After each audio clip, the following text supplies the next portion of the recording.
Hello, my name is Dave Schulke. And I'm Jim Schulke. We're with the TwinPlumbers.com, and we're here to uncover that big question. Why am I getting that ticking sound every time I use my plumbing? Well, let me uncover that for you.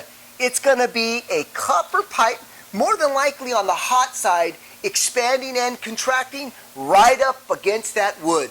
So what you want to do is, hey Jim, can you show them? Absolutely, Dave.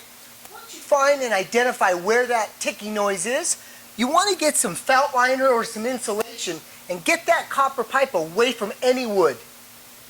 That's right. That should definitely do it.